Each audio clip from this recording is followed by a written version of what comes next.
اس کی ایکو بالکل بند کر دے، جو بھی آپریٹ کر رہے ایکو بالکل بند کر دے۔ الحمدللہ رب العالمین والصلاة والسلام علی اشرف الانبیاء والمرسلین وعلی آلہ واصحابہ اجمعین۔ قال اللہ تعالی وتبارک فی القرآن المجید والفرقان الحمید۔ بسم اللہ الرحمن الرحیم۔ یا ایھا الذین آمنوا اتقوا اللہ ولتنظر نفس ما قدمت لغد واتقوا اللہ ان اللہ خبیر بما تعملون۔ صدق اللہ مولانا العظیم۔ حمد و ثنا، تعریف و توصیف اللہ جل مجدہ الکریم کی ذات و برکات کے لیے، رسول رحمت، شفیع معظم، نبی محتشم، حضور ختم المرتبت صلی اللہ علیہ وآلہ وسلم کے حضور ناز میں اپنی عقیدتوں، ارادتوں اور محبتوں کا خراج پیش کرنے کے بعد، واجب الاحترام، ذوی الاحتشام، معزز و مکرم سامعین، السلام علیکم ورحمۃ اللہ وبرکاتہ۔ آپ دیر سے منتظر بیٹھے ہوں گے اور میں بھی مسلسل سفر کرتے ہوئے آپ تک پہنچنے میں کامیاب ہوا۔ تھوڑے وقت کے لیے چند باتیں آپ کے سامنے کرنا چاہوں گا، اس جذبے کے ساتھ کہ جو کہوں اللہ اس پر مجھے بھی توفیق عمل دے اور آپ سب کو توفیق عمل نصیب کرے۔ یہ مجالس، یہ جمع ہونا، یہ جد و جہد، محنت، کد و کاوش اس لیے ہوتی ہے تاکہ ہماری دنیا کی زندگی بھی سنور جائے، آخرت کی زندگی بھی سنور جائے۔ اور جب بھی ایسی مجالس میں بیٹھیں تو یہ نیت رکھا کریں کہ جو ہم سنیں اس کو سمجھیں بھی اور اس پر عمل بھی کریں، اور اللہ کی بارگاہ میں یہ دعا بھی کیا کریں، اللہ ہمارے لیے عمل کرنا آسان کر دے۔ مختصر زندگی ہے، سانس کسی وقت بھی ٹوٹ جانی ہے، اور میں اور آپ آغوش موت میں جانے والے، قبل اس سے کہ وہ وقت آئے اور پھر ہم پچھتائیں۔ کاش کہ زندگی کو اللہ کے بتائے ہوئے طریقے کے مطابق گزارا ہوتا، پھر پچھتانے سے کچھ فائدہ نہیں ہوگا۔ آج کا پچھتاوا کل کی بہتری کی ضمانت بن سکتا ہے، لیکن کل کا پچھتاوا سوائے حسرت بڑھانے کی اور کچھ نہیں ہوگا۔ اس لیے ہمیں آج اپنی زندگی کہ شب و روز کا محاسبہ کرنا چاہیے۔ وقت پر کافی ہے ایک قطرہ بھی آب خوش ہنگام کا، جل گیا جب کھیت برسا می تو پھر کس کام کا۔ میں نے تو کتب تصوف میں پڑھا ہے، دیگر کتب میں پڑھا ہے کہ قیامت کے دن نیکوکار بھی پچھتائیں گے۔ بدکاروں کا پچھتانا تو سمجھ میں آتا ہے کیوں پچھتائیں گے، لیکن نیکوکار کیوں پچھتائیں گے؟ جب وہ اپنے اچھے اعمال کی جزا دیکھیں گے تو پچھتائیں گے، جو چند لمحے ضائع کیے وہ بھی کیوں ضائع کیے، وہ بھی اللہ کی یاد میں گزار دیے ہوتے، اس کے ذکر میں گزار دیے ہوتے۔ تو صاحبو، میرے پاس بھی، آپ کے پاس بھی آج موقع ہے، کل نہیں ہوگا۔ تو اس وقت کو، اس فرصت کی گھڑیوں کو، ان لمحوں کو میں اور آپ غنیمت سمجھیں، قبل اس سے کہ توبہ کا دروازہ بند ہو جائے اور پھر پچھتاوا ہو۔ آج اگر تھوڑا سا تدبر کر لیں اور وقت پر ہم اللہ کے حضور حاضر ہو جائیں تو کل کی زندگی بہتر ہو سکتی ہے۔ ایک مجذوب تھا، فقیر تھا، وہ بازار میں کھڑا رو رہا تھا۔ کسی نے اس کو روک کے پوچھا کہ یہاں کیوں رو رہے ہو کھڑے ہو کے؟ تو اس نے کہا کہ میرا پروگرام بنا تھا ان بندوں کی اور رب کی صلح کروا دوں۔ تو کہا پھر کیا ہوا؟ کہا کہ وہ تو مانتا ہے، یہ نہیں مانتے۔ وہ کہتا ہے ان کو لے آ میری چوکھٹ پہ، ایک آنسو سے پچھلے گناہ دھو ڈالوں گا، خطائیں معاف کر دوں گا، بلکہ میرا وعدہ رہا کہ ان کے گناہوں کو بدل کے نیکیوں میں تبدیل کر دوں۔ میں نے ان کو سمجھایا ہے کہ رحمت کا در کھلا ہے، اس کی رحمت کی بارشیں اتر رہی ہیں۔ وہ کہتے ہیں آ جاؤ میری چوکھٹ پہ، لیکن یہ ایسے کھوئے ہیں کہ میری بات ہی نہیں سنتے۔ مجھے ان کے رویے پہ رونا آ رہا ہے، ان کی قسمت پہ رونا آ رہا ہے کہ ایسے موقع روز ملتے ہیں، لیکن یہ میری بات ہی نہیں سنتے، یہ مانتے ہی نہیں ہیں، یہ میری سنتے ہی نہیں ہیں، اس لیے میں رو رہا ہوں۔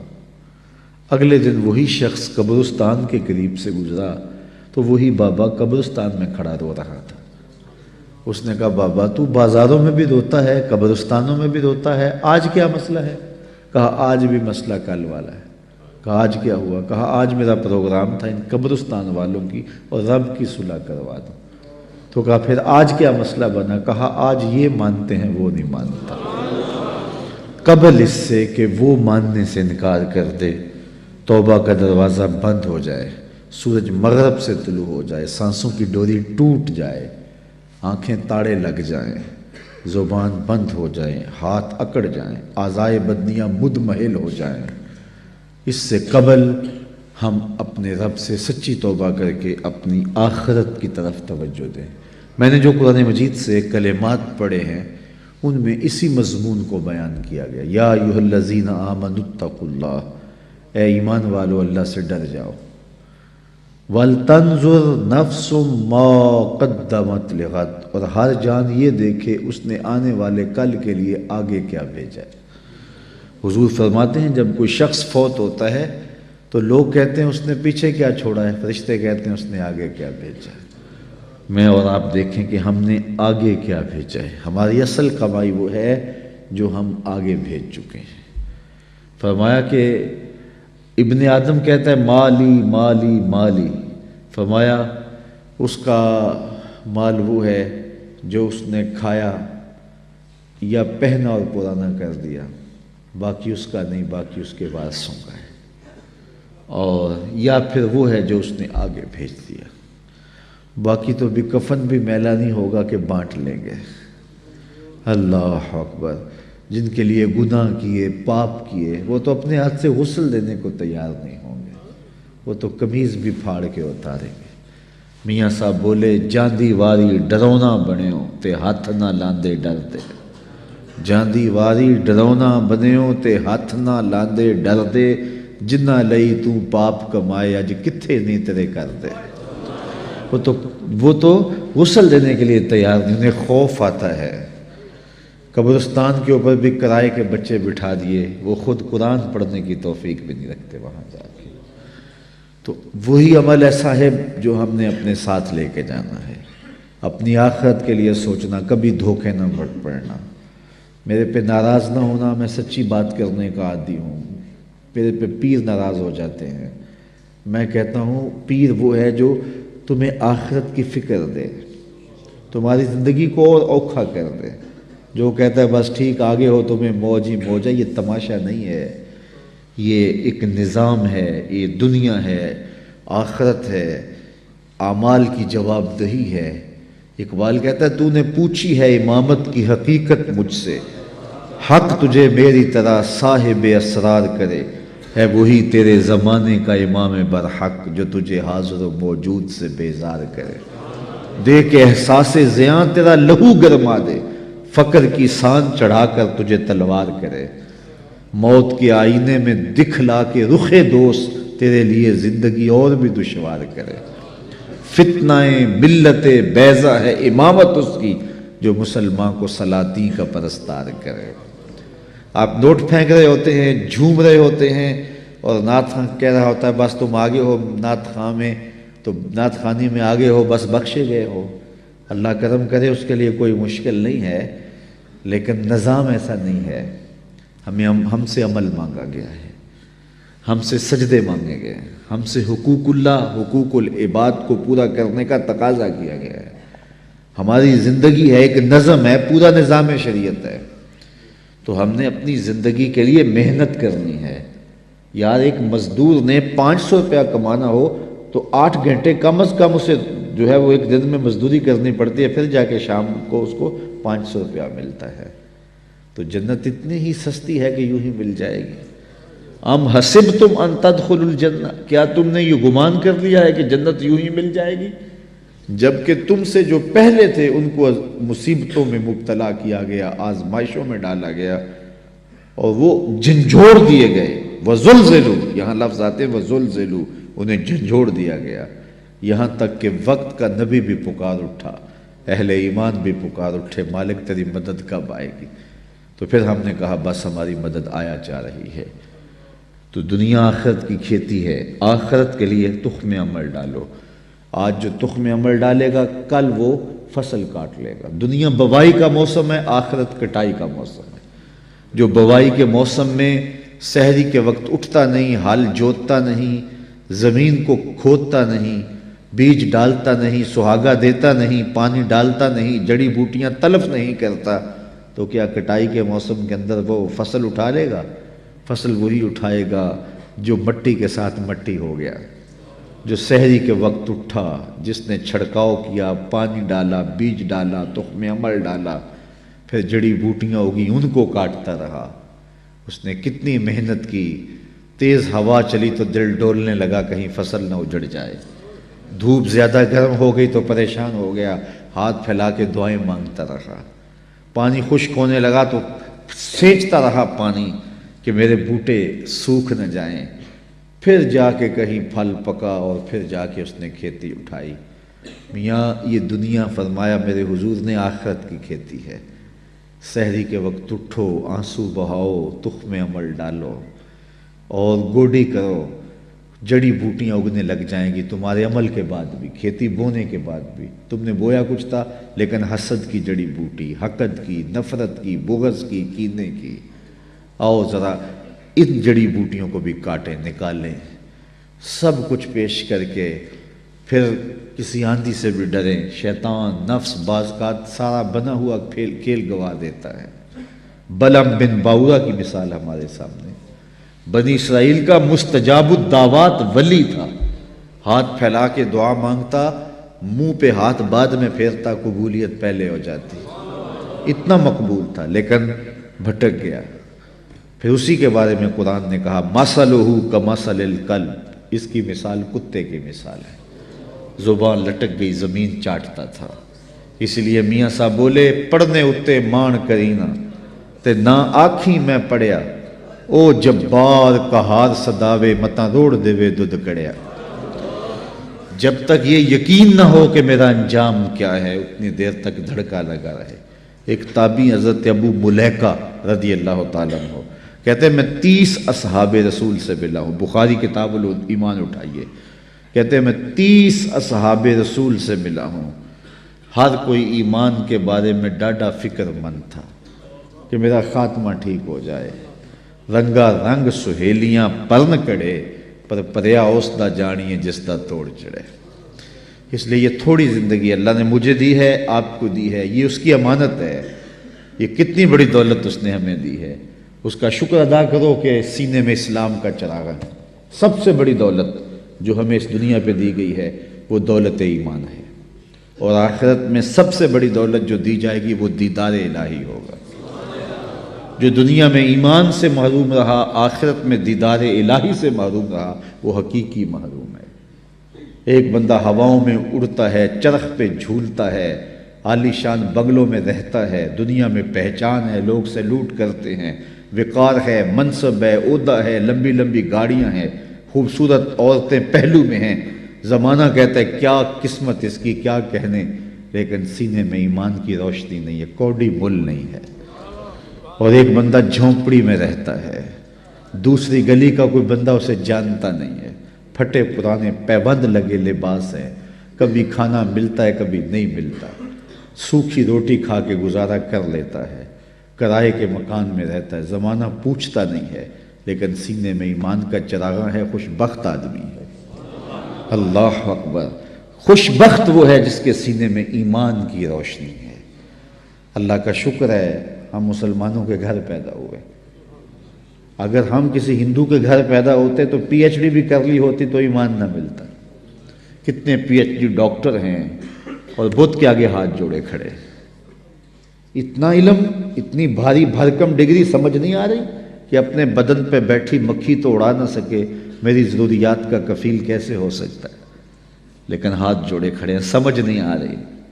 گائے کے پیشاب کو تبرکن پی رہا ہے، ہیڈ MBBS ڈاکٹر ہے، ڈگری دیکھیے، لیکن گائے کے پیشاب کو تبرک سمجھ رہا ہے، گاؤ ماتا کا تبرک۔ اللہ اکبر، یار جو سکی ماں ہے اس کا پیشاب تو پیا نہیں جا سکتا، تو جو گاؤ ماتا فرضی ماں بنائی اس کا پیشاب پی رہا ہے۔ لیکن اس کو سمجھ نہیں آ رہی، فہم ادراک کام ہی نہیں کر رہا۔ میرا تعلق ایک دیہات سے ہے، میں نے اپنی مسجد کی ٹوٹیوں پہ ایک بچے کو دیکھا جس کی عمر 8-9 سال ہو گئی کہ وہ اپنے پائنچے کو مل مل کے دھو رہا ہے۔ تو میں دور سے جھڑکنے کے لہجے میں کہا تم نے اتنا پانی کھولا ہوا ہے؟ تو وہ اگر لجاجت بھرے لہجے میں جواباً کہتا حضرت میں گلی سے گزر رہا تھا، کسی جانور کے پیشاب کا چھینٹا میرے پاؤں کے پہ گر گیا اور میں سکول جا رہا ہوں۔ وہ کوئی مدرسے کا طالب علم نہیں تھا جس نے درس نظامی پڑھا ہو، نجاست خفیفہ و غلیظہ کے حکام پڑھے ہوں، وہ پرائمری کلاس کا ایک طالب علم تھا اور پاؤں کے اوپر پیشاب کے پڑے ہوئے غیر مری چھینٹوں کو گوارا نہیں کر رہا، مل مل کے دھو رہا ہے۔ میں سوچ میں پڑ گیا کہ اس ڈاکٹر کو تو سمجھ نہیں آئی، اس 8 سال کے بچے کو سمجھ آ گئی۔ تو اندر سے آواز آئی وہ ڈاکٹر ہے لیکن اس کے ہاتھ میں دامن میرے حضور کا نہیں، اور یہ 8 سال کا بچہ ہے، ماں نے گڑتی میں پیار حضور کا دیا ہے، اس لیے تقدس اس کی روح تک اتر گیا ہے، روشنی اس کے من تک اتر گئی ہے۔ پتہ نہیں شعر کس کا ہے لیکن قلم توڑ دیا کسی نے۔ نہ خرد کی روشنی تھی نہ جنوں کی آگ ہی تھی، نہ خرد کی روشنی تھی نہ جنوں کی آگ ہی تھی، تیری رہبری سے پہلے یہ جہاں جہاں نہیں تھا۔ تو زندگی کا سارا حسن، زندگی کا سارا جمال آمنہ کے لال کی دہلیز سے ملا ہے۔ ہم تو گلیوں میں رول رہے ہوتے اگر حضور نہ ملتے۔ تو اس نعمت کو کبھی چھوٹا نہ سمجھنا، ساری زندگی حضور کے نام لگا دو۔ حضور ہم آپ کے، ہمارا جینا آپ کے لیے، ہمارا مرنا آپ کے لیے، ہماری ایک ایک سانس آپ کے نام ہوئی۔ ہم جئیں گے تو آپ کے لیے، ہم مریں گے تو آپ کے لیے۔ ان کے ہو کے تو دیکھو زمانہ تمہارا ہو جائے گا۔ اقبال کے سارے کلام کا رس نچوڑیں تو جوس یہ نکلتا ہے، کی محمد سے وفا تو نے تو ہم تیرے، یہ جہاں چیز ہے کیا لوح و قلم تیرے۔ اقبال کہتا ہے حضور سے وفا کا رشتہ قائم کر لو، پھر قلم بھی تمہیں دے دیں گے، تختی بھی تمہیں دے دیں گے، پھر جو لکھنا ہوا لکھ لینا۔ تمہاری تقدیر کے فیصلے واشنگٹن میں نہیں ہوں گے بلکہ خدا بندے سے خود پوچھے گا بتا تیری رضا کیا، شرط کیا ہے کہ رسول اللہ کے ساتھ وفا کا رشتہ مستقیم۔ تو کہا یا ایھا الذین آمنوا، اے ایمان والو، اتقوا اللہ، اللہ سے ڈر جاؤ۔ اللہ سے ڈرنے کا سبق دیا گیا، اور اس ایک آیت میں 2 مرتبہ یہ بات کہی گئی، یا ایھا الذین آمنوا اتقوا اللہ ولتنظر نفس ما قدمت لغد واتقوا اللہ۔ ایک آیت میں 2 مرتبہ کہا گیا اے ایمان والو اللہ سے ڈر جاؤ، اور قرآن مجید میں 33 مرتبہ ہمیں تقوی کا حکم نامہ دیا گیا ہے۔ یہ اتنی اہم چیز ہے، اللہ سے ڈرنے کا حکم۔ حضور علیہ السلام سے بھی جب کوئی کہتا حضور ہمیں کوئی وصیت کیجیے تو حضور کہتے اوصی کا بتقوی اللہ، میں تمہیں اللہ سے ڈرنے کی وصیت کرتا ہوں۔ تقوی ہے کیا جس کی وصیت رسول کریم بھی بار بار کرتے ہیں؟ تقوی ہے کیا جس کی وصیت میرا رب بھی کرتا ہے، بار بار حکم دیتا ہے کہ تم تقوی اختیار کرو، اللہ سے ڈر جاؤ۔ اللہ کوئی ایسی چیز ہے جس سے ڈرا جائے؟ بندہ جس سے ڈرتا ہے اس سے وحشت بھی کرتا ہے۔ سانپ سے ڈرتا ہے، ہتھے چڑھ جائے تو مار بھی دیتا ہے۔ چور ڈاکو سے ڈرتا ہے، قابو آ جائے انہیں چھوڑتا بھی نہیں ہے۔ لیکن اللہ سے بندہ ڈرتا بھی ہے، محبت بھی کرتا ہے۔ تو یہ ڈرنا کس معنی میں ہے؟ تو یہ ڈرنا اس معنی میں ہے کہ بندہ جس سے محبت کرتا ہے اس کی ناراضگی سے ڈرتا ہے۔ اللہ سے ڈرنا اس معنی میں ہے کہ وہ ناراض نہ ہو جائے، وہ روٹھ نہ جائے، چونکہ میں اس سے پیار کرتا ہوں، اور جس سے بندہ پیار کرتا ہے اس کے تو تیور بدلے تو نیندیں اڑ جاتی ہیں۔ تو بندہ رب سے پیار کرتا ہے، اور کتنا پیار کرتا ہے؟ قرآن سے پوچھئے والذین آمنوا اشد حبا للہ، ایمان والے اللہ کو ٹوٹ کے چاہتے ہیں۔ دنیا میں کسی نے کسی سے اتنا پیار نہیں کیا ہوگا جتنا بندوں نے رب سے پیار کیا ہے۔ اللہ اکبر۔ تو جس سے پھر پیار کیا جائے اس کی ناراضگی سے ڈرا جاتا ہے، تو پھر ناراضگی سے بچنے کے لیے اس کے حکموں کو توڑنے سے بچا جاتا ہے۔ اللہ سے ڈرنے کا مطلب یہ ہے اس کے حکام بجا لائے جائیں۔ اللہ سے ڈرنے کا مطلب یہ ہے اس کی نافرمانیوں سے بچا جائے، جن کاموں سے روکا ہے رک جایا جائے، جن کاموں کا حکم دیا ہے بجا لائے جائیں، یہ ہے اللہ سے ڈرنے کا مفہوم۔ تو کہا ہے ایمان والو اللہ سے ڈر جاؤ، یہ تقوی اختیار کرو۔ ویسے تقوی کے بارے میں تو اتنا کچھ لکھا علماء نے، یہ الگ مضمون ہے، لیکن دو ایک باتیں۔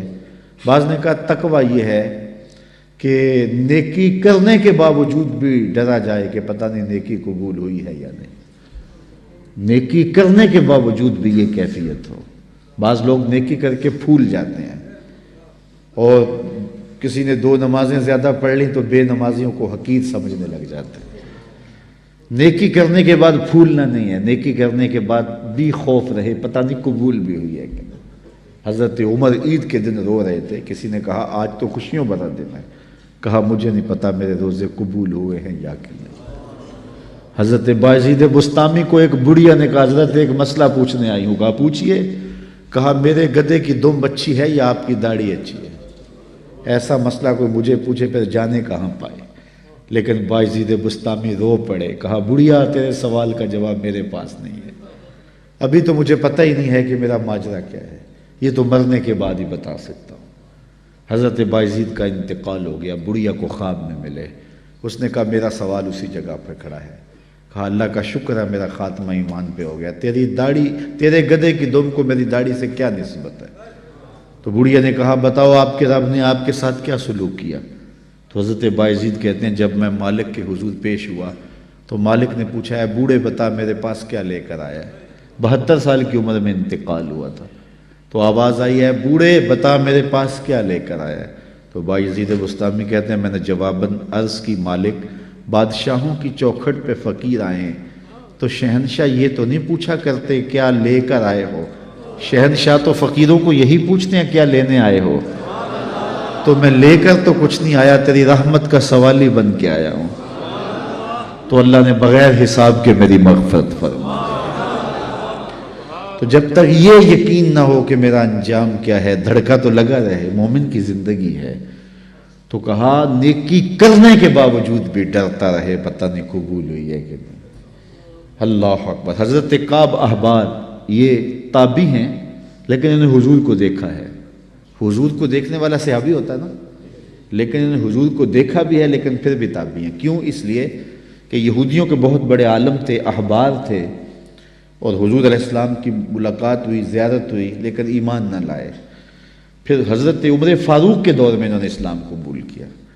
تو حضور کو دیکھا بھی ہے لیکن صحابی نہیں، تابعی ہیں، لیکن پچھلی کتابوں کے عالم بھی تھے اور دین متین کے عالم بھی ہوئے، تو صحابہ ان سے مسائل بھی پوچھتے تھے۔ تو ابن عمر نے کہا اے کعب احبار یہ قرآن میں جو بار بار تقوی کا لفظ ہے اس کا کیا مطلب ہے؟ تو حضرت کعب احبار کہنے لگے کہ کبھی تم ایسی وادی سے گزرے ہو جہاں خاردار جھاڑیاں ہوں؟ تو انہوں نے کہا ہاں کئی مرتبہ گزرا ہوں۔ کہا کیسے گزرے ہو؟ کہا میں دامن سمیٹ لیا، کوئی کانٹا میرے دامن سے الجھ نہ جائے۔ کالا فضا کا تقوی، کہا تقوی بھی اسی کا نام ہے، دنیا سے یوں گزرا جائے کہ کوئی گناہ سے دامن آلودہ نہ ہونے پائے۔ جگہ جگہ جھاڑیاں ہیں، جگہ جگہ کانٹے بھری گناہوں بھری جھاڑیاں ہیں، دعوت گناہ دیتی ہیں، توجہ کھینچتی ہیں، دل کھینچتی ہیں، لیکن بچ بچ کے نظریں بچا کے گزر جایا جائے۔ یہ ہے تقوی، دنیا میں رہ کر بھی دنیا سے بچا جائے۔ دنیا کے ترک کرنے کا نام کمال نہیں ہے، دنیا میں رہ کے دنیا کی خرابیوں سے بچنے کا نام کمال ہے۔ کمال اس مرغابی کا ہے جو پانی میں رہتی بھی ہے لیکن پانی کو پروں میں جذب بھی نہیں ہونے دیتی۔ صوفیہ فرماتے ہیں دنیا میں ایسے رہو جس طرح کشتی پانی میں رہتی ہے، پانی میں رہتی ہے لیکن پانی کو اپنے اندر نہیں آنے دیتی۔ کشتی میں پانی رہے تو خیر ہے، خود بھی ترے گی، اوروں کو بھی ترائے گی، لیکن اگر پانی کشتی میں آ گیا تو کشتی اور اس کے سواروں کو لے ڈوبے گا۔ کہا دنیا میں تم رہو، دنیا تمہارے اندر نہ رہے۔ اللہ اکبر۔ اگر دنیا تمہارے اندر آ گئی پھر پلے بچے گا کچھ نہیں۔ من نظر الی الدنیا نظر الحب اخرج اللہ تعالی من قلبہ نور الیقین والزہد۔ جو دنیا کو محبت کی نظر سے دیکھتا ہے اللہ اس کے دل سے تقوی کا نور کھینچ لیتا ہے، پھر اس کے سجدے رسمی رہ جاتے ہیں، اس کی نمازیں دکھاوے کی رہ جاتی ہیں، پھر اس کے سارے اعمال بس رسمی رہ جاتے ہیں، پھر نہ سجدے کی لذت باقی بچتی ہے، نہ رکوع اور قیام کا لطف باقی رہتا ہے۔ پھر سب کچھ اس کی تقریر، اس کا واعظ، اس کا سننا، اس کا سنانا، سوائے رسم کے اور کچھ نہیں ہوتا۔ تو دنیا سے محبت نہیں کیجئے گا۔ میرے حضور نے فرمایا کن فی الدنیا کانک غریب او کعابر سبیل، دنیا میں ایسے رہو جس طرح کوئی اجنبی مسافر رہتا ہے یا پھر کوئی سڑک عبور کرنے والا گزرتا ہے، دائیں بائیں سے دیکھ کے سڑک عبور کر جاتا ہے۔ فرمایا میری اور دنیا کی مثال ایسے ہے جس طرح کوئی مسافر گزر رہا تھا، راستے میں شجر سایہ دار آ گیا اور وہ چند لمحوں کے لیے سستانے کے لیے رک گیا اور پھر منزل کی طرف چل پڑا۔ تو دنیا میں چند لمحوں کے لیے ہم رکے ہیں، کوئی 60 سال کے لیے رکا ہے، کوئی 70 سال کے لیے رکا ہے، کوئی 50 سال کے لیے، کوئی 20 سال کے لیے، کوئی 40 سال کے لیے۔ کسی کے 40 سال بیت گئے، کسی کے 50 سال بیت گئے، کسی کے 20 سال بیت گئے۔ تھوڑی دیر کے بعد دوپہر کٹ جانی ہے، سایہ جو ہے وہ ختم ہو جانا ہے، اٹھ کے پھر کوچ کرنا ہی پڑنا ہے۔ تو قبل اس سے چونکہ یہ 60 سال، 6 سال، 50 سال، 20 سال، 40 سال یہ ہمارا اس درخت کی چھاؤں کے نیچے بیٹھنا ہے، اور اس کے بعد ایسی زندگی ہے، ایسی لمبی زندگی، نہ ختم ہونے والی زندگی۔ یوم حشر ایک دن جو ہے 50,000 سال کا، 50 سال کا نہیں، 100 سال کا نہیں، 50,000 سال کا ایک دن، اور یہ ساری دنیا 60 سال کی، یہ ساری زندگی جو ہے وہ 50 سال کی، 60 سال کی، 70 سال کی۔ اس میں بھی پہلے 8-10 سال بچپن کی مدہوشیوں میں گزر گئے، کچھ بڑھاپے کے دھکوں میں گزر گئے، دن میں 8 گھنٹے سوئے تو زندگی کا تیسرا حصہ یہ گزر گیا۔ 45 سال زندگی ہے تو 15 سال یہ نکل گئی، 10 سال بچپن کے نکل گئے، 5 سال بڑھاپے کے دھکے نکل گئے۔ روز ایک دن میں کتنی مرتبہ واش روم میں جانا پڑتا، آدھا گھنٹہ بھی لگا رہے ہیں روز کا، تو روز کا یہ بھی نکالو، کتنی زندگی بچتی ہے۔ میرے ایک دوست نے اندازہ لگایا 13 سال بچتی ہے، 13 سال کے لیے، 15 سال کے لیے، 14 سال کے لیے اپنے رب کو ناراض کیا ہوا ہے۔ یا ایھا الانسان ما غرک بربک الکریم، آواز آئی ہے انسان اپنے کریم رب کو چھوڑ دیا تم نے۔ 70 ماؤں سے زیادہ پیار کرنے والا، ماں پیار کرتی ہے، بہت پیار کرتی ہے، لیکن مالک کے پیار کا مقابلہ ہی نہیں ہے۔ ماں اولاد سے اتنا پیار کرتی ہے، اس کے لیے دکھ جھیل لیتی ہے، تکلیفیں گوارا کر لیتی ہے۔ میں آپ سے پوچھتا ہوں کہ ماں اولاد سے اتنا پیار کیوں کرتی ہے؟ آپ کا ایک ہی جواب ہوگا کہ ماں نے بچے کو جنم جو دیا ہے۔ تو میرے اس جملے پہ اگر غور کرو اور میں تقریر ختم بھی کر دوں تو آپ کے آنے کا اور میرے آنے کا مقصد پورا ہو جائے گا۔ یہ جملہ اگر آپ سمجھ جائیں، جس ماں نے جنم دیا ہے وہ اتنا پیار کرتی ہے، جس رب نے خلق کیا ہے وہ کتنا پیار کرتا ہے۔ ماں نے جنم دیا ہے، خلق نہیں کیا، تخلیق نہیں کیا۔ جنم دینے والی کا پیار کسی ترازو پہ نہیں تولا جا سکتا، تو جس نے خلق کیا ہے وہ کتنا پیار کرتا ہے۔ تو ماں کی گود چھوڑ کے بچہ بھاگ جائے تو ماں کہتی ہے پتر آجا، اتنی ٹھنڈ کہیں نہیں ملے گی، اتنی گھنی چھاؤں کہیں نہیں ملے گی، آجا میری باہیں تیرے لیے کھلی ہیں۔ تو مالک کی دہلیز چھوڑ کے بندہ بھاگتا ہے تو ذرا اس کی آواز بھی دیکھو، یا ایھا الانسان ما غرک بربک الکریم، او بھاگنے والے آجا پلٹ کے، تیرا رب بڑا ہی کریم ہے۔ مجھے بتاؤ بھاگنے والوں کو کوئی یوں بھی آواز دیتا ہے؟ کبھی آپ نے پولیس کو مجرم کا تعاقب کرتے دیکھا ہوگا، لیکن یہ دیکھیے بھاگنے والے کو جو اللہ کے در سے بغاوت کر کے بھاگ رہا ہے، چھوڑ کے بھاگ رہا ہے، شیطان نے جس کو اغوا کر لیا ہے اور بھاگ رہا ہے اس کی دہلیز سے، مسجد کے قریب ہوتے ہوئے بھی 5 گانا صدائے دل نواز آتی، حی علی الصلاۃ حی علی الفلاح، لیکن یہ نیند کے خراٹوں میں ہوتا ہے۔ میرا رب اسے بھی کہتا، او بھاگنے والے آجا، میں تیرا رب لگتا ہوں، دیکھ میرا تیرا گوڑا رشتہ کتنا ہے، آجا پلٹ، آنا تو تو نے ہے ہی، پھر جو کفن میں منہ چھپا چھپا کے آتا پھرے گا، کھلے منہ آجا، پھر جو تجھے لوگ کندھوں پہ اٹھا کے لائیں گے میرے حضور، بہتر نہیں ہے اپنے قدموں سے چل کے آجا، میری رحمت کے دروازے تیرے لیے کھلے۔ ما غرک بربک الکریم، ماں میں عموم ہے، اہل علم علماء یہاں جو یا طلباء بیٹھے ہیں درس نظامی کے وہ جانتے ہیں ماں میں کیا حسن ہے۔ ما غرک، وہ کون سی شے ہے جس نے تجھے مغرور کر دیا؟ دولت، حسن، جوانی، اقتدار، کوئی ایک چیز بھی ہے جو تیرے پاس ٹھہرنے والی ہے؟ تو کس چیز پہ ناز کر کے اپنے رب کی دہلیز کو بھول گیا ہوا ہے؟ آجا پلٹ کے۔ کبھی آپ نے دیکھا ہو کوئی نالائق بچہ گھر چھوڑ کے بھاگ جائے تو وہ تو شاید کسی کے برتن ہوٹل پہ مانج کے اپنے پیٹ کی آگ بجھا رہا ہو، لیکن ماں کے حلق سے نیچے لقمہ نہیں اترتا۔ ماں نہ کچھ کھاتی ہے نہ کچھ پیتی ہے، اور باپ بھی بے قرار ہوتا ہے، پوچھتے پھر نالائق کدھر چلا گیا۔ اخبارات میں اشتہار چھپتے، آپ نے بھی دیکھے ہوں گے، اس نام کا بچہ، رنگ سانولا، لباس اس طرح کا، وضاقت ایسی، اٹھنے بیٹھنے کا سٹائل یہ، اتنے دنوں سے گھر سے گم ہے، اگر کسی کو ملے تو اس نمبر پہ، اس ایڈریس پہ اطلاع کرے، اتنا انعام دیں گے۔ اور نیچے لکھا ہوتا ہے نوٹ، اگر وہ خود پڑھے تو واپس آ جیسے کچھ نہیں کہا جائے گا۔ تو میں جب بھی یہ اشتہار پڑھتا ہوں تو میری نظر اس آیت پہ رکتی ہے۔ رب بھی کہہ رہا ہے یا ایھا الانسان ما غرک بربک الکریم، او بھاگے ہوئے انسان، آجا پلٹ کے، تیرا رب کریم ہے، کچھ نہیں کہے گا۔ آجا پلٹ کے، اس کی رحمت کے دروازے کھلے ہیں۔ مجرم جب بھاگتا ہے تو واپس آتے ہوئے وہ ڈرتا ہے کہ کیا سلوک ہوگا، لیکن یہ دہلیز ایسی ہے، مجرم بھاگ گیا ہے، اس کی رحمت آوازیں دے رہی، آجا آجا پلٹ کے، میری رحمت کے دروازے کھلے ہوئے ہیں۔ اور پھر اتنا کرم ہوتا ہے، اتنا کرم ہوتا ہے، جب بندہ اس کے حضور واپس آتا ہے، اللہ گناہوں کو بدل کے نیکیوں میں تبدیل کر دیتا ہے۔ کتنی کرم نوازیاں ہیں، تو کتنا بد نصیب ہے جو اس کی دہلیز پہ نہیں آتا۔ ہم تو مائل بکرم ہیں، کوئی سائل ہی نہیں، راہ دکھلائیں کسے، رہ روے منزل ہی نہیں، جلوائے طور تو موجود ہے، کوئی موسیٰ ہی نہیں۔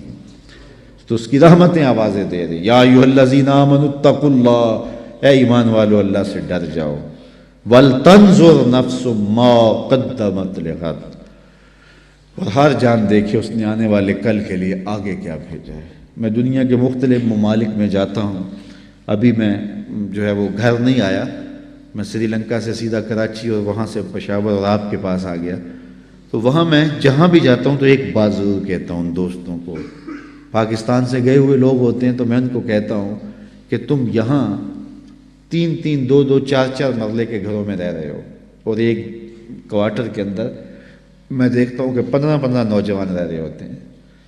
تو میں کہتا ہوں پاکستان میں اگر میں کبھی آپ کو ملنے جاؤں آپ کے علاقے میں، تو آپ کی 5 کنال کی 4 کنال کی کوٹھی ہوتی ہے، اور وہاں آپ سال میں صرف 1 مہینے کے لیے جاتے ہو، اور یہاں آپ جو ہے وہ 11 ماہ رہنا ہوتا ہے، اور یہاں ایک چھوٹے سے کوارٹر میں 15 لوگ رہ رہے ہو اور کھانا بھی خود پکا رہے ہو، تو یہاں آپ گھر کیوں نہیں بناتے؟ تو وہ کہتے ہیں حضرت آپ جانتے ہیں یہاں ہم نے کون سا بیٹھ رہنا ہے، اصل ہم نے وہاں پلٹ کے اپنے ملک ہی جانا ہے نا، تو اس لیے ہم نے وہاں کے لیے انویسٹمنٹ کی ہے، یہاں سے کماتے ہیں وہاں بھیجتے ہیں۔ میں نے کہا یہی مثال دنیا اور آخرت کی سمجھ لو، یہاں سے کمائی کرو اور جنت کے لیے وہاں محل بناؤ، یہاں جیسے بھی گزرے گی گزری جائے گی، اصل زندگی آخرت کی زندگی۔ اس لیے خندق کھودتے صحابہ کو دیکھا تو پیار آیا تو یہی کہا، اے اللہ زندگی تو آخرت کی زندگی ہے، میرے انصار کو بھی بخش دے، میرے مہاجروں کو بھی بخش دے۔ تو جس کی آخرت ٹھیک ہوئی وہی سرخرو ہے۔ دنیا بھی ٹھیک ہو، ہم نہیں کہتے دنیا ٹھیک نہ ہو، اسلام دنیا بھی ٹھیک گزارنے کی تلقین کرتا، لیکن ترجیح آخرت کی ہے۔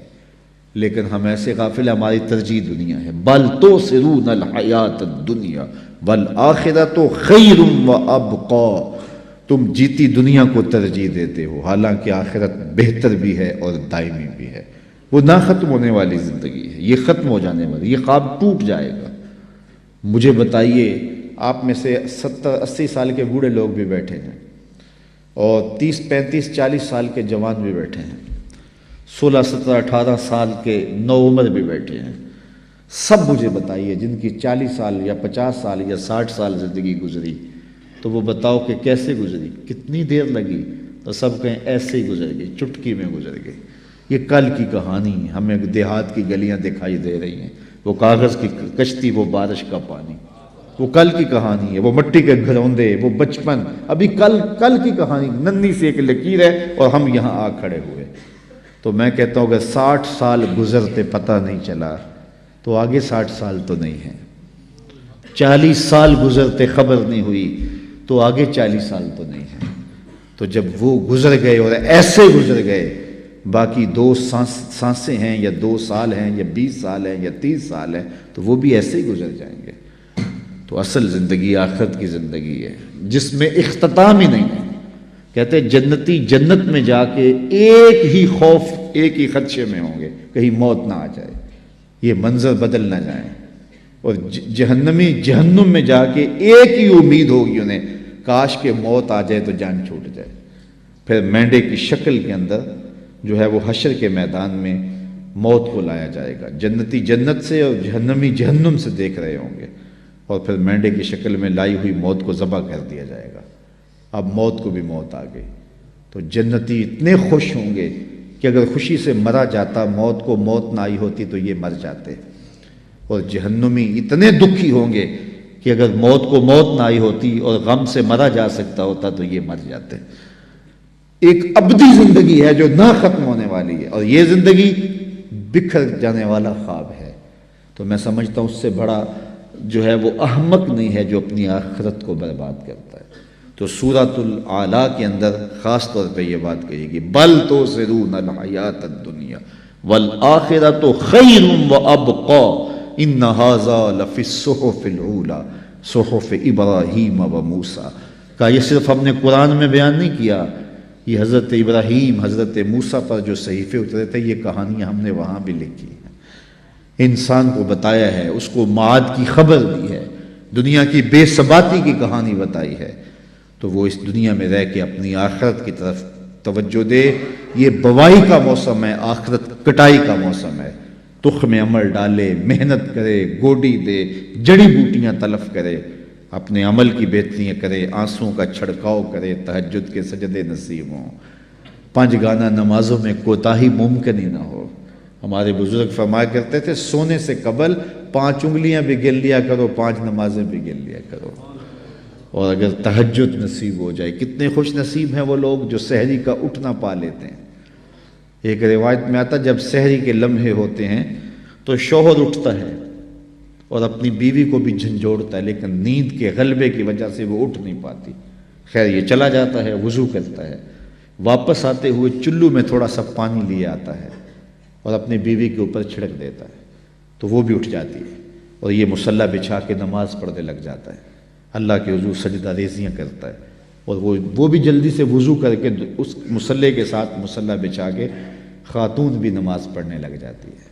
تہجد کے سجدے ہیں، سحری کے لمحے ہیں، رات کی تاریکیاں ہیں، کوئی دیکھنے والا نہیں ہے، 2 مصلے بچھے ہیں، ایک پہ شوہر کھڑا ہے، ایک مصلے پہ بیوی کھڑی ہے، رب کی دہلیز کا نوکر اور اس کی چوکھٹ کی باندی، دونوں سجدہ ریز ہیں۔ حدیث میں آتا ہے جب یہ سجدے کر رہے ہوتے ہیں اللہ دیکھ کے مسکرا رہا ہوتا ہے، اپنی شان کے مطابق مسکرا رہا ہوتا ہے کہ دیکھو میرا بندہ اور میری بندی میرے لیے سجدے کر رہے ہیں، پھر کتنی رحمتیں برستی ہیں، کتنی کرم نوازیاں ہوتی ہیں۔ ذرا اپنی سحریوں کا آغاز سجدوں سے کرو، پھر آپ کو کسی بابے کے پاس نہیں جانا پڑے گا کہ جن آ گیا، بھوت آ گیا، ہمارے گھر میں سایہ ہو گیا، بدروحوں کا اثر ہو گیا، کسی نے تعویذ ڈال دیے، جادو کر دیا، ٹونا کر دیا۔ تہجد کے سجدوں سے اپنے مسلوں کو آباد تو کر کے دیکھو، تمہارے گھر پہ چھم چھم رحمتوں کا نزول ہوگا، کرم نوازیاں اتریں گی تمہارے گھر کے اندر، انوار برسیں گے۔ آؤ اس کی چوکھٹ پہ آؤ، اس کی کرم نوازیوں کے رنگ دیکھو کہ وہ کتنے کرم نوازیاں کرتا ہے، پھر رزق کے دروازے بھی کھلیں گے تمہارے لیے، رحمتوں کے دروازے بھی کھلیں گے، سکون اور طمانینت کے دروازے بھی کھلیں گے، اندر سے روشنی پھوٹے گی۔ تہجد کے وقت جب سجدے میں سر رکھ کے کہو گے سبحان ربی الاعلیٰ، تو پھر اندر سے ایسی روشنی پھوٹے گی، اندر بوٹی مشک مچایا اتے جاں پھلاں تے آئی ہو، پھر کیفیات نصیب ہوں گی، پھر من میں چراغاں ہوگا۔ آؤ اپنے آپ کو مالک کی چوکھٹ پہ لے جاؤ، اس کی دہلیز پہ لے جاؤ۔ تو کہا ہر جان یہ دیکھے اس نے آنے والے کل کے لیے آگے کیا بھیجا ہے۔ پھر کہا واتقوا اللہ، اور اللہ سے ڈر جاؤ، پھر دوبارہ وہی تلقین کی۔ پھر ارشاد فرما ان اللہ خبیر بما تعملون، جو تم کرتے ہو تمہارا رب اس سے باخبر ہے، تم اس کی نگاہوں سے پوشیدہ نہیں ہو۔ آج کہیں لکھا ہوتا نا خبردار کیمرے کی آنکھ دیکھ رہی ہے، تو لوگ سیدھے ہو کے بیٹھ جاتے ہیں، کیمرے کی آنکھ دیکھ رہی ہے۔ کیمرے کی تو لائٹ بھی بند ہو سکتی ہے، اس کا سسٹم خراب بھی ہو سکتا ہے، لیکن جو رب کے کیمرے لگے ہیں وہ سسٹم کبھی خراب نہیں ہوتا۔ کیمرے کی ایک رینج ہے، اس سے آگے نہیں دیکھ پاتا، لیکن مالک کی شان کے ارا زبیبن نملۃ السودا، کالی رات کے اندھیرے میں، کالے پہاڑوں کے سلسلے میں، گہری غار کے اندر چیونٹیوں کے عمیق سوراخ میں جب چیونٹی چلتی ہے تو اس کے ننھے مہین قدموں سے سینہ سنگ کے اوپر جو وہمی اور گمانی لکیر بنتی ہے، تمہارا رب اس کو یوں دیکھتا ہے جس طرح دیوار چین کو دیکھتا ہے۔ اس کی نظروں سے کیا ہماری خلوتیں پوشیدہ ہیں، ہمارے اعمال پوشیدہ ہیں؟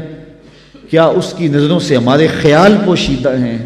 دروازہ مقفل کر کے اگر ہم گناہ کریں گے تو کیا مالک سے پوشیدہ ہوں گے؟ لوگوں سے تو پوشیدہ ہیں لیکن مالک سے پوشیدہ نہیں ہے۔ یہ عقیدہ جم جائے تو بند کوٹری میں بھی جرم نہیں ہو سکتا۔ آپ دیکھتے نہیں ہیں کہ جب دروازے مقفل کر کے بت کے اوپر بھی موٹا کھیس ڈال کے زلیخا بولی ہے تا لگ یوسف اب تو آ جاؤ، اب تو کوئی نہیں دیکھ رہا، تو جناب یوسف نے کہا کالا معاذ اللہ، میں اللہ کی پناہ میں آتا ہوں، تو اپنے اس بے جان بت اور مجسمے سے بھی حیا کرتی ہے اور اس کے اوپر بھی جو دیکھ نہیں سکتا پردہ ڈال لیا ہے، اور میں اس سے حیا نہ کروں جو ساتویں کوٹڑی میں بھی دیکھتا ہے۔ پھر اتنی روشنیاں برستی ہیں کہ گناہ کا تصور بھی محال ہوتا ہے، اور یوسف بھاگتے ہیں تو اللہ دروازے کو کشادہ کرتا چلا جاتا ہے۔ تو آؤ تو سی اس چوکھٹ پہ، تو وہ تو بند کمروں کے ماحول دیکھتا ہے، اس سے تو کوئی چیز پوشیدہ نہیں ہے۔ یہ یقین اتر جائے، روح میں جم جائے تو پھر زندگی سنور جاتی ہے۔ اور میں آپ کو ایک اور بات عرض کرنا چاہتا ہوں کہ بطور سنی آپ تو یہ بھی عقیدہ رکھتے ہیں کہ رسول کریم کی نگاہوں سے کچھ پوشیدہ نہیں ہے، تو کیا یہ عقیدہ 3 گھنٹے کے مناظرے کے لیے رکھا ہوا ہے کہ عمل پہ بھی اس کا کوئی اثر ہے؟ اگر عمل پہ کوئی اثر ہے تو پھر بند خلوت کدے میں بھی جرم کرتے شرم آئے کہ رسول اللہ کی نگاہوں سے تو کچھ پوشیدہ نہیں ہے۔ پھر ہماری خلوتیں جو ہے وہ پاک ہو جائیں، ہماری جلوتیں پاک ہو جائیں، ہم رسول اللہ کی نگاہوں سے بھی پوشیدہ نہیں رہ سکتے۔ ان کی نگاہیں دوربین بھی دیکھتی ہے، ہمارے رب کی نگاہیں بھی دیکھتی ہیں، حضور اللہ کی عطا سے دیکھتے ہیں۔ تو جب یہ عقیدے جم جائیں گے، روح میں اتر جائیں گے، تو زندگی میں نظم پیدا ہو جائے گا۔ جہاں کوئی سیکورٹی نہیں پہنچتی، کوئی عقیدہ نہیں پہنچتا، کوئی جو ہے وہ کیمرہ نہیں پہنچتا، وہاں یہ عقیدہ پہنچتا ہے ان اللہ خبیر بما تعملون، جو تم کرتے ہو تمہارا رب اس سے باخبر ہے۔ تو آئیے میں اور آپ اپنی زندگی کو ایک نظم میں لائیں۔ جو اللہ نے ہمیں مہلت دی، وقت دیا، آج ہمیں اللہ نے مہلت دی ہے، ہمارے پاس ابھی زندگی ہے، سانسیں چل رہی ہیں، توبہ کا دروازہ بھی بند نہیں ہوا، اس کے چوکھٹ، اس کے حضور آئیں گے، توبہ کریں گے، وہ سارے گناہ معاف کر دے گا۔ آئیے اپنی زندگی کو اس کی دہلیز پہ لے آئیں۔ بہت وقت ہم گزار چکے، لیکن جو وقت باقی ہے اس کو مالک کے لیے گزاریں، ایک ایک سانس اس کے نام کر دیں، اس کے محبوب کی اطاعت کو، فرما برداری کو شعار زندگی بنا لیں۔ اللہ اپنی رحمتوں کا سایہ عطا فرمائے۔ میں زیادہ لمبا خطاب کرتا، لیکن میرا خیال ہے سمجھنے کے لیے، سوچنے کے لیے، عمل کرنے کے لیے اتنی باتیں بھی کافی ہیں، اور ایک تھکے ہوئے شخص سے اتنی باتیں بھی اگر آپ تک پہنچ گئی ہیں تو ان پر عمل نصیب ہو جائے تو زندگی میں بہت کچھ تبدیلیاں لائی جا سکتی ہیں۔ میں آپ کے لیے دعا گو ہوں، اور آپ سارے لوگ میرے لیے دعا گو رہے ہیں کہ اللہ ہم سب کی زندگی خوبصورت کر دے، خیرات حسنات دنیا اور حسنات آخرت عطا فرمائے، ہمیں بھلائیاں بھی دے، اپنی یاد بھی دے، اپنا ذکر بھی دے، ہمیں رزق حلال دے، ہر حرام کے ایک لقمے سے بھی ہماری حفاظت کرے۔ یہ دن مارو مار لگی ہے، بھاگ دوڑ لگی ہے کہ ہم بہت امیر ہو جائیں، ایک دوسرے سے امیر ہو جائیں، چھوڑو اس فکر کو، بس اللہ کے حضور پیش ہونے کا سوچو۔ حضرت سری سکتی رضی اللہ تعالیٰ عنہ فرمایا کرتے تھے، میں تو اس بات سے ڈرتا ہوں اپنے رب کا سامنا کیسے کروں گا۔ سب سے بڑی بات تو یہ ہے، تو جو اللہ نے دے دیا ہم بھوکے نہیں سوتے ہیں۔ میں تو جب سے ہوش سنبھالی آج تک بھوکا نہیں سویا، تو میرا خیال آپ بھی نہیں سوئے ہوں گے۔ وہ پتھر کے اندر جو کیڑا ہے اس کو بھی رزق دیتا ہے، اس نے رزق ذمہ لیا ہے۔ وَمَا مِن دَابَّةٍ فِي الْأَرْضِ إِلَّا عَلَى اللَّهِ رِزْقُهَا، زمین پر چلنے رینگنے والی کوئی چیز نہیں جس کا رزق اللہ کے ذمہ کرم پہ نہ ہو۔ وہ تو یار ہمیں تو 2 وقت کی روٹی سادہ سی چاہیے ہوتی ہے۔ ایک پرندہ ہے ہنس، سچے موتی کھاتا ہے، سچے موتی. اور آپ پنساری کے پاس چلے جائیں تو آپ اس کو ہزاروں روپے دیں تو وہ تولوں اور ماشوں میں آپ کو دے گا، اتنے کم یاب. اور پھر بھی آپ یقین سے نہیں کہہ سکتے کہ یہ سچے ہیں، ہزاروں روپے خرچ کر کے. تو ہمیں دوائیوں میں استعمال کرنے کے لیے وہ اگر چاہیے تو پھر تولوں ماشوں میں ملتے ہیں. اور دنیا کے اوپر ہزاروں لاکھوں ہنس پائے جاتے ہیں اور روزانہ پیٹ بھر کے ان کو موتی چاہیے ہوتے ہیں. رب روزی عطا فرماتا ہے، اس کے لیے کوئی مشکل نہیں ہے. ہماری ہڈیاں تو دو پاؤ دودھ جو ہے وہ گوشت سے پک جاتی ہے، لیکن ایک دن کے اندر ایک شیر کتنا گوشت کھاتا ہے، اللہ اسے روزی دیتا ہے. تو وہ ہماری ضروریات پورا کرنے والا، اپنی ضروریات اس کے ذمے اور اس کے جو حکم ہے وہ اپنے ذمے لے لے. من کان للہ کان اللہ لہ، جو اللہ کا ہو جائے اللہ اس کا ہو جاتا ہے. وَيَرْزُقُهُ مِنْ حَيْثُ لَا يَحْتَسِبُ، اور پھر اللہ وہاں سے دیتا ہے جہاں سے اسے گمان بھی نہیں ہوتا. ہم خام خواہ کی ٹینشن پالی ہوئی ہے سویر سے لے کر شام تک. ہمارے لیے صرف اتنا کام ہے کہ ہم مزدوری کریں، محنت کریں، دفتر جائیں، بس اتنا کام ہے. باقی کہاں سے آئے گا، کیسے ہوگا، یہ ٹینشن لینے کی ضرورت نہیں ہے. دفتر جا رہے ہو، کاروبار پہ جا رہے ہو، درود پڑھتے ہوئے جاؤ، بس بات ختم. واپس آؤ تو درود پڑھتے ہوئے آؤ. جو کام کرنا ہے وہ کرو، بس اللہ تمہارے رزق کا جو ذمہ لیا ہے. حدیث میں آتا ہے رزق بندے کو ایسے تلاش کرتا ہے جیسے موت تلاش کرتی ہے.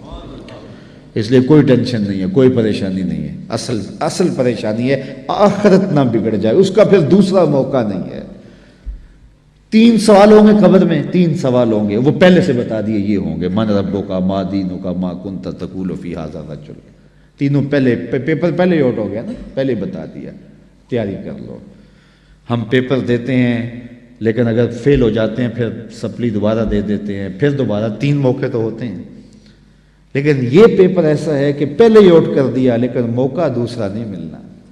وہ ایک ہی ہے موقع، اگر فیل ہو گئے تو فیل، کامیاب ہو گئے تو کامیاب. اس لیے اتنی سہولت دی، پیپر بتا دیے، پیپر کیا آئے گا، اس کا جواب کیا ہوگا، سب کچھ بتا دیا. اور پھر کہا اب اس کی تیاری کر لو. اگر کوئی نکمہ اب بھی فیل ہو جاتا ہے پھر کوئی دوسرا چانس نہیں ہے، کوئی سپلی نہیں ہوگی، بس پھر جو فیل، جو کامیاب. جب اتنا حساس معاملہ ہے تو پھر ہم کیوں اپنی زندگی کو مرتب نہیں کرتے، کیوں منظم نہیں کرتے. اللہ تعالیٰ جل شانہ آپ سب پر اپنی رحمتوں کے سائے نازل فرمائے، اور اللہ مجھے بھی آپ کو بھی اپنی کرم نوازیوں کے حصار میں رکھے. دنیا آخرت کی بلائیاں ہم سب کا مقسوم کرے. اللہ ہمیں رزق حلال دے، رزق وسیع دے، رزق فراواں دے، رزق سہل عطا کرے، پیچیدگیوں سے بچائے، مشکلوں سے بچائے. اللہ ہماری نظروں کی حفاظت نصیب کرے. اللہ ہمارے خیالوں کی طہارت دے. ہماری بچیوں، ہمارے بیٹوں، ہماری بیٹیوں کو، ان کی خلوتوں کو اللہ پاکیزہ کر دے. یہ جدید آلات موسیقی آئے ہیں، یہ آلات آئے ہیں، انہوں نے قوم کو بگاڑ کے رکھ دیا، نئی نسل برباد ہو گئی. اقبال نے کہا تھا دل کے لیے موت ہے مشینوں کی حکومت، احساس مروت کو کچل دیتے ہیں آلات. ان آلات نے کچل کے رکھ دیا، نسلوں سے حیات چھین لیا. اللہ اکبر. یہ ویلنٹائن ڈے کے نام سے یہ کتنی بدتمیزی کی رسم ہے، اور ہمارے معاشرے کے اندر کتنے بد نصیب ہیں لوگ جو اس کو اپنی رسم قرار دے رہے ہیں. اسلام تو دین ہی حیا کا ہے. تو اللہ کی بارگاہ میں یہ دعا مانگے ہماری نسلوں کے سینوں سے کبھی حیا نہ نکلے، ان کی آنکھوں میں حیا کی بجلیاں ہمیشہ موجود رہیں، اور اللہ اس مسجد کو بھی آباد رکھے. اور سب سے بڑھ کر اللہ میرے وطن کی حفاظت کرے، ہمارے ایمان کی حفاظت کرے. الحمدللہ رب العالمین والصلاة والسلام علی اشرف الانبیاء والمرسلین. مالک اٹھے ہوئے ہاتھ کبھی خالی نہ پھیرنا، پھیلی ہوئی جولیاں ہمیشہ رحمتوں سے بھر دینا، من کی روشنیاں دینا، باطن کے اجالے دینا. اٹھے ہوئے ہاتھ کبھی خالی نہ موڑنا، پھیلی ہوئی جولیاں اپنی رحمات سے بھر دینا، ظاہر باطن کی پاکیزگیاں دینا. محبوب کی غلامی میں زندگی سی میں موت عطا فرمانا، نفس و شیطان کی شر سے بچانا. اے اللہ جتنے لوگ آئے ہیں گھروں میں واپس پہنچنے سے قبل اس اجتماع کی برکتیں سب کے گھروں تک پہنچا دیں. وصلی اللہ تعالی علی النبی الامین وعلی آلہ واصحابہ اجمعین.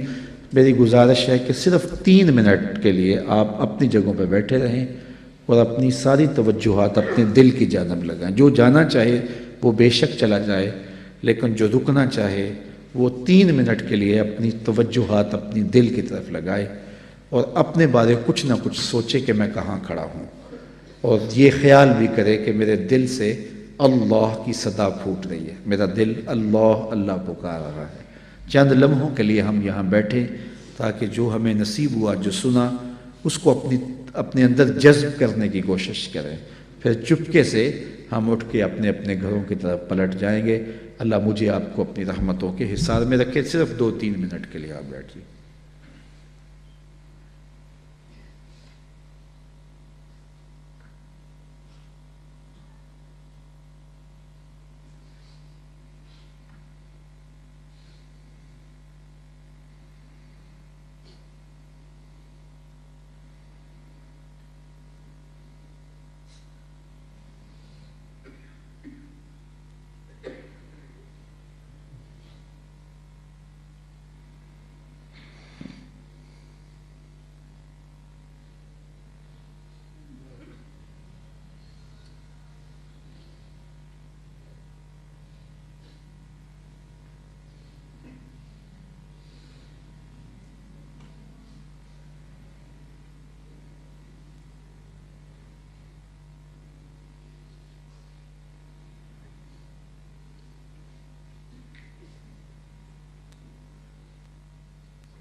جل جلالہ جل جلالہ آمین۔ اللہم صلی اللہ سیدنا مولانا محمد مادن الجود والکرم وآلہ وصحبہ اجمعین۔